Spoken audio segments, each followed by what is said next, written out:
back to Love Babz Love Talk. I'm Babz Rawls-Ivy. It is Tuesday morning, 10:17. Happy birthday to Harry's granddaughter Lumi. Oh my God, his wife Karen posted a picture.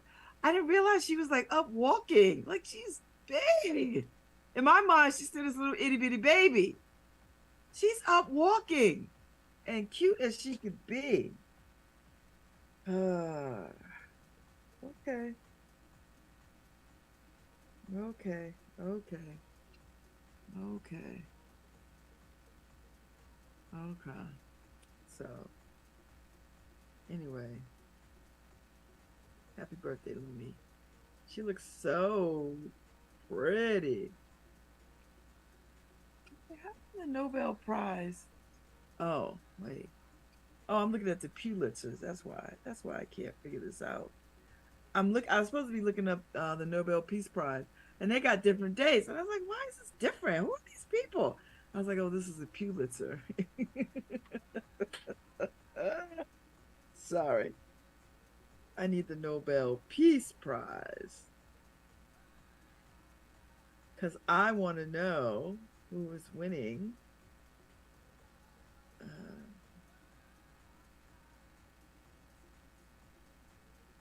okay.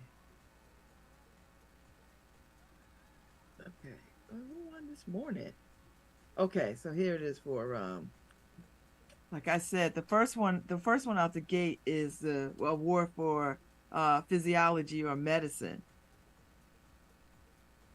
So the Nobel Assembly at Karolinska Institute has today decided to award the 2023 Nobel Prize in Physiology or Medicine jointly to Caitlin Carrico and Drew Wiseman for their discoveries concerning nucleoside-based modifications that enable the development of effective mRNA vaccines against COVID. The discovery by the two Nobel laureates were critical for developing effective mRNA vaccines against COVID-19 during the pandemic that began in early 2020. And through their groundbreaking findings, which have fundamentally changed our understanding of how mRNA interacts with our immune system, the laureates contributed to the unprecedented rate of vaccine development during one of the greatest threats to human health in modern times. Wow. High five to them. Okay. And then there's a whole thing about what mRNA vaccines do. Now y'all go read that on your own time. But I was fascinated. Okay, so that's the physiology or medicine award. That's it for today. That's it. To the folks that got us through, got the immunizations right for COVID-19. Catalin Carrico and Drew Wiseman.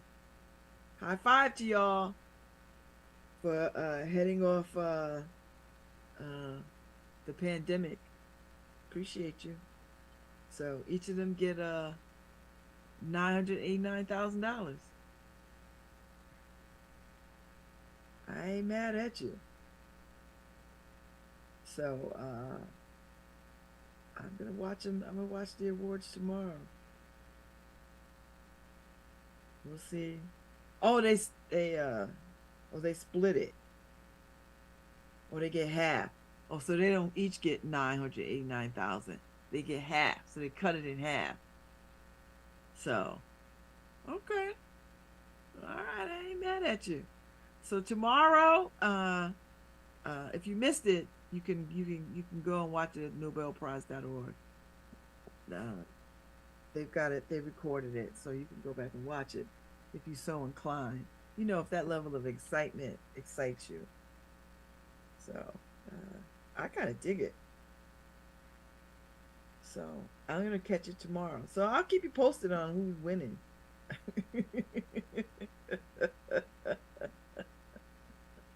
I'll keep you running. I'll keep you posted. I find this fascinating. So let me write this down. So tomorrow I don't miss it. I need to write this down. NobelPrize.org. Oh, this doesn't do. That's a bummer. Keep on pushing. All right. So let me write this down because I know y'all are like me. I have all these pens that don't work. And I'm steady trying to keep them too. You see that? I'm like throwing them back in the pile so I can what? Do this all over again when I need a pen? I'm like, Babz, stop being crazy. So NobelPrize.org. So I will keep us all up. Because I like being a good citizen. So what else I read in the Times that had me blown away was the whole piece on Beyonce. There's a whole piece and the effect of Beyonce, which I was quite fascinated by. It's a couple of things I hope I get a chance to talk about before I jump off air. I'm trying to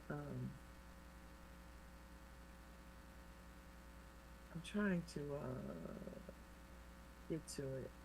I should have had it pull. I don't remember where it was, but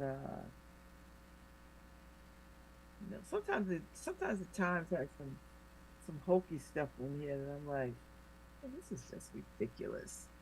But it's good ridiculousness, right? Like it's never like, well, no, I'm not gonna say that because sometimes they put stuff in here. Okay, I think it's on the art and music. There's this whole piece on artificial intelligence, and if you could train artificial intelligent artists to get depth and all this other kind of stuff. No, I'm tired of this whole let's train artificial intelligence. What? That So it was a good piece, but it's trying to turn an algorithm into an art student. I don't know. I just feel like we're just racing to our own demise. That's how I'm gonna see this whole artificial intelligence conversation. I'm just gonna see it like that. All right, I don't know where. Okay, is it in the opinion section? No, I guess it could be in the opinion. So then they got a whole piece on Dianne Feinstein and her legacy, and I was like, okay. Sometimes it's good to read the comment section too.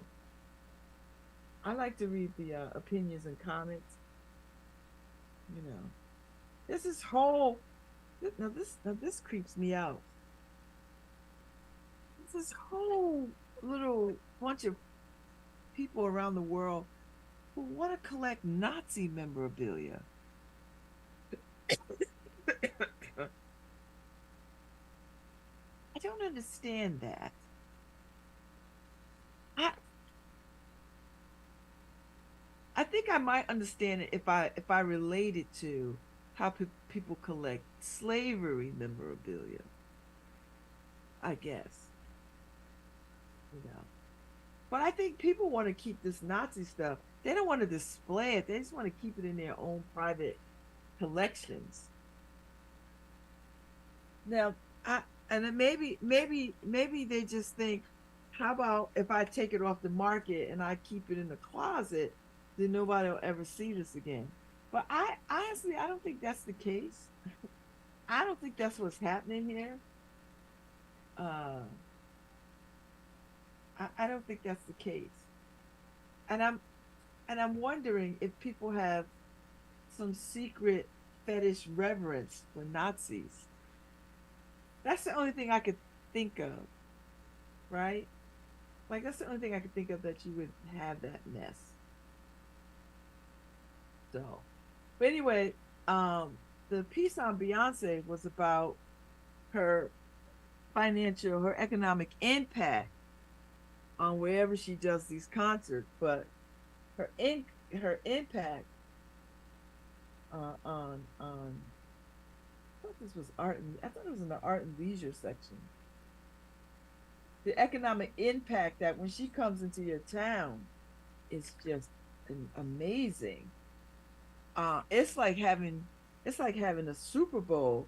I think they said it was like this particular tour is like having the 2008 Super Bowl in your backyard, in your economic backyard.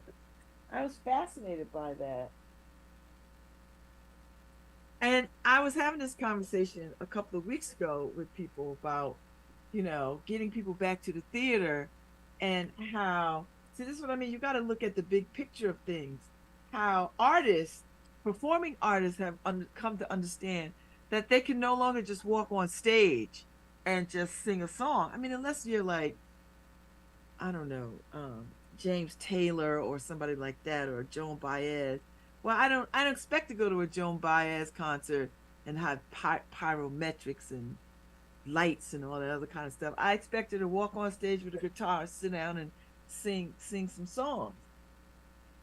But for other artists, like the Ushers of the world and the Taylor Swifts and of course Goddess Beyonce and all of these types, the pop people, because you don't get this in jazz either. Like jazz people are not doing this either. Like we're just not doing that. But the pop people are really stepping into performance as show stopping as opposed to just a performance. So each show becomes grander and bigger. And I find that fascinating as we try to get people to come back to the theater, you know, and people making decisions about where they want to spend their money. And Beyonce tickets are not cheap. They're just not. They're just not cheap. So, so, so, what is the theater not doing? What is happening? What is the problem? Do you know what I mean? So, so I just find that interesting. Like I said, I'm looking at everything um, from different angles for solution, not just what's in front of me, but what's over there and what's next to me, and what's beside me, and where do we go? So I don't know where I don't know where that damn little article went, but it was fascinating to me, and I was or maybe it was in the New York Times, or maybe it was in the New York Times magazine. I don't think it was. We'll see. And Ife read an article on. This was weird to me. I only I took a cursory glance. Oh yes, in the New York Times magazine, the Beyonce piece, the Renaissance. It's in the New York Times magazine. Yeah. If I, I don't get this, but if I read this piece by a woman by Amy X Wong, um, and this is a very New York story, I would imagine. This woman meets a guy. She takes him back to her place. He steals some famous shoes, some hard to expensive ass get shoes, and then he gives them to his girlfriend. His girlfriend puts them up on the Instagram. This girl sees these shoes. Hey, those are my damn shoes. She calls that guy out who she spent some time with, who had a girlfriend, who stole the shoes for his girlfriend. And so it conjures up all kinds of questions of, did he target her because he wanted those shoes? Did he, I mean, it was just a weird sort of thing. So I didn't read the whole thing, but Ife was telling me it. And then I just sort of took a cursory glance to it. But, these are ugly shoes that make your feet look like hoofs. Ugh. Anyway, I left it alone. They're ugly. I find them hideous. But it's not about what I like or dislike. That's not the point. It's not it's not that's not the point. They're tabbies.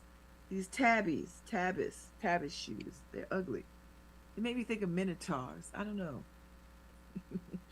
Anyway, she calls him out on social media, shames him or whatever. So I don't know if he still has a girlfriend after this because he had to go back and take them shoes out of her hands. But I think the gist of it is, did he target her for her shoe size because he knew this chick had these shoes in the right size that his girlfriend wanted? That's how I'm looking at this. Interesting, interesting. The dating scene is just. So now we're dating the still stuff. Are we dating the still stuff? Is that what we do with people? I guess we are. So I didn't get a chance to read the piece because I think this requires a different kind of time spent. The liability argument, uh, surprising legal victory has raised the possibility of a new form of gun control. Lawsuits against the companies that make military style rifles by Michael Steinberger. Illustration by Gilliam Casasus. So interesting. So um, I don't know if we're at the tipping point there yet, but I've heard people sort of threaten that. So there you go. I haven't read this article yet. I think I might get into it a little later because it's a lot. It's like 3 or 4 pages. You got to get into it. But anyway, this is what I read. The American Renaissance, a silvery, shimmering summer Beyonce. And I'm such a fan. And I'm going to tell you right now, when the South American tour happens, I might have to get me a ticket and go wherever. If she gonna go to Buenos Aires, wherever the hell she gonna go. And I think they spend a good thinking about where they want to go that makes the most sense, that's safe. I might have to follow her somewhere to the South American tour, just so I could. And it might be cheaper. So, but anyway, they talked about how her this Renaissance, how artists are reinventing themselves. She's not reinventing herself. What she is doing is just building upon what she already put out there, which I think is a fascinating turn of events. Because most artists are always trying to reinvent themselves. Like Madonna spent her whole career reinventing herself, trying to not be pigeonholed. And in doing that, she was pigeonholed, right? Like, I think she thought she was being, I don't know, interesting. And she was. I mean, she was breaking all kinds of barriers. But now she can't just rest on that, right? So now she's got to constantly be trying to move the needle. And how long can you keep moving the needle? Like Diana Ross doesn't play that game. Diana Ross is like, I was fabulous then, I'm fabulous now. There's no changing of that. Do you know what I mean? Some celebrities know how to stay in their lane and cultivate what they do beautifully. And I think that's what Beyonce is doing. She's like, I don't have to reinvent myself. Like, I don't. I could just build on what I already put out there and y'all gonna love it. And God knows we do. We do. And the way that everything mixes back upon itself is telling us that she has thought long and hard about, I'm building something. I'm building on top of this. I'm not reinventing myself. I don't have to be Becky. I don't have to be Becky with the good hair. I could just drink lemonade and, you know, be crazy in love and all that. And it just builds on each other and give you a cool house beat under it if you want it, or some pop music on top of it. And I until I read that article, I didn't get it. I didn't get it, but now I get it.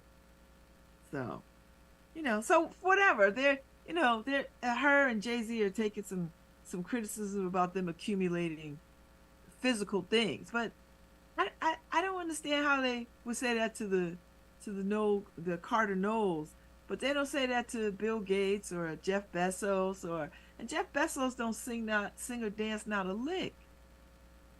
And they out there accumulating all kinds of things. I mean, Bill Gates owns more farms than farmers. He ain't a farmer. Bezos owns yachts bigger than countries. But yet, they want to criticize the Knowles Carters for buying property? Ain't that the American way? Ain't that to wealth? I don't know. I think they're just being harshly. I don't know what the expectation is for them and their money. And I dare say the expectation has to be rooted in what they think black people ought to do with their wealth. I think there's some of that in there, you know. So, but anyway, I dig it. I dig the whole come and let us be a giant disco ball together. Wear some silver, wear some chrome, and let's all reflect the love off each other. What? I'm like, and then people out there in sequin cowboy hats and chrome boots, and I ain't mad at them, because baby, I got some silvery, shimmery stuff in my closet too. I was a Beyonce devotee before a Beyonce devotee was popular. I'm here to tell you. So I just like the phenomenon.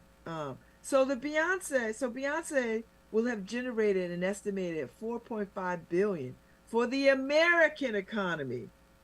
That's as much as 2008 of the Olympics did for Beijing. Can you imagine? That's how that. Look at that. You know, they you know, and so she just broke the record. The tour has surpassed the previous record for the highest grossing by a solo female artist, which is held by Madonna in 2009. So here comes Beyonce, 4.5 billion. Can you imagine? I can't imagine. She's gonna ride that silver disco horse into the sunset.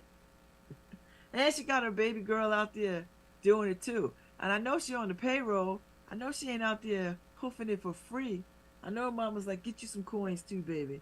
Put them in your own account, so you'll never have to be poor. That's what I'm with that thinking. Are you kidding me? So I can't wait to see where it goes, because I might have to follow it and see where else it goes. You know, and every show has its own can you imagine that? Yeah, I mean, you could see how this tour, because no tour gets the same outfits. So it's not like you see the outfits in Spain and Barcelona. Okay, well, you see them in New York. Each concert got its own outfits.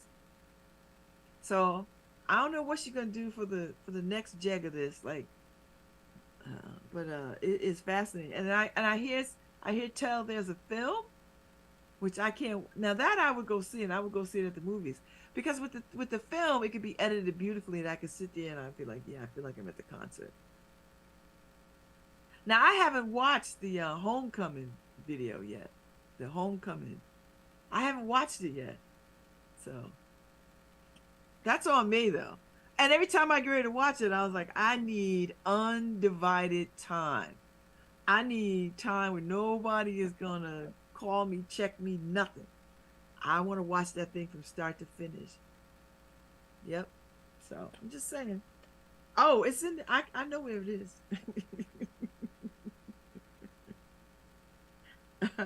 I know where it is. So yeah. I mean, I'm digging her, and I like what she's doing. I like the direction that she has taken her, and she's not reinventing herself. You know, there's no reinvention. I'm telling you, it's like Diana Ross. You don't have to reinvent yourself. You just be fabulous. Start out fabulous, you end fabulous. That's it. No one says to Diana Ross, well, you got to go and sing something else. Are you kidding me? Donna Ross has never had to put another album out as long as she lived. Neither does Frankie Beverly and Maze. They never have to put another album out. They just come on stage and sing joy and pain. It's like sunshine and rain. I mean, we don't. I mean, I guess we would like if they put some new music out. I guess, but they don't have to because we go see them because we see them. Earth, Wind and Fire too. Earth, Wind and Fire put out, every decade they put out a new something something. But their old stuff stands the test of time. And if you didn't get to see them perform when you were a teenager or when you were in your 20s or whatever, and you're now in your 60s like I am, and you get to see them, I mean, it's something.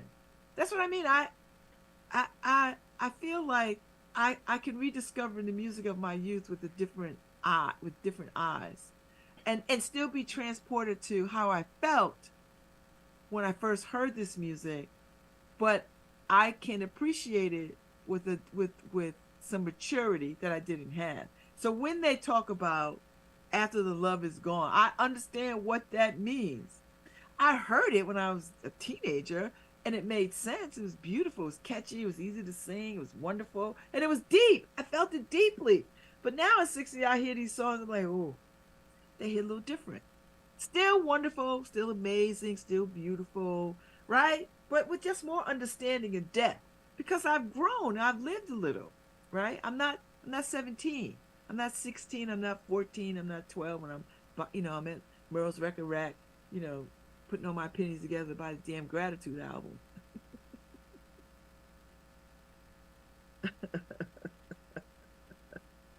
I'm just saying. That's the God's honest truth. That's the God's honest truth.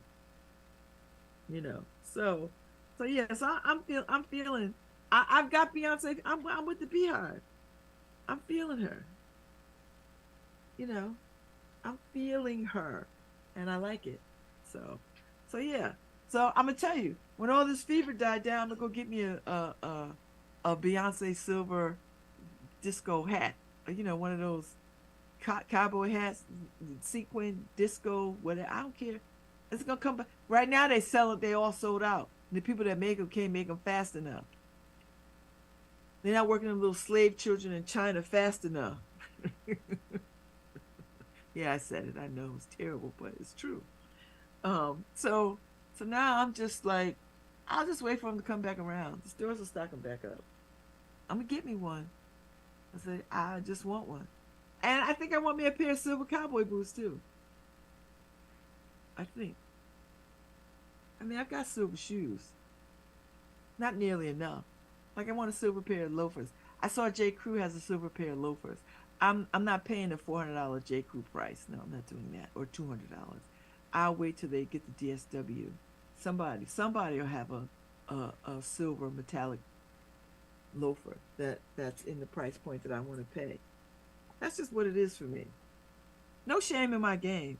I don't gotta try to impress nobody. I don't just me.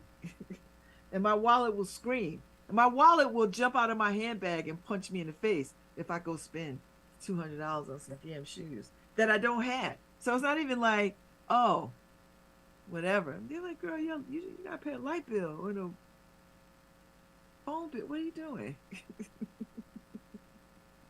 I can't do it. And to those that can do it, power to you, baby. I ain't mad at you. I'm just saying, I'm gonna get to look for less. That's all. That's what I'm saying. That's my point. That's my piece. I'm gonna get the point. I'm gonna get to look for less. And sometimes that's more fun to like hunt around for the deals, for the steals and the deals. So let me look at my phone. I don't know. Do I have guests this week? I have to check. Let me see. Because Nora's holding it down all week while Harry's away with Karen. They're celebrating Karen's birthday and their anniversary. So it's like a lot of years for them. a lot of years. I was like, okay, cool. Happy anniversary.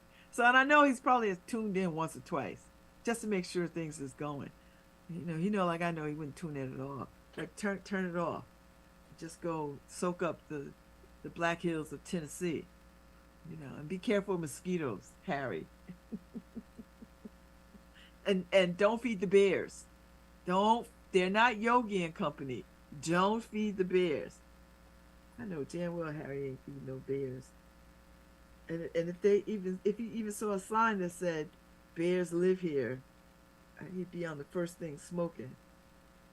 I know Harry. I know him. We are similarly cut from the same cloth. I don't mess around with wildlife like that. I'm not one of these people like, oh, a bear, let me get up close. Because you know what my phone has? Telephoto lens. And you know what you could do with that telephoto lens? Get up on something while you were on the 10th floor. That's about where I'm at. That's about where I'm at, boys and girls. That's about where I'm at. Because I can't play it. Can't play it. Can't play it. Oh, all I had to do was just turn this on. Okay, it's on. Okay. Oh, let me also tell you before I go. So the Frontier guy came and set up the new Wi-Fi, and the Wi-Fi is like 2,000 feet. So that's from my whole house plus the porch. I was sitting on the porch and I was like, oh, I don't gotta like move around and stick my arm out and jiggle it. It's perfect. So now I got Wi-Fi, and so whenever I turn on a device, that's my device.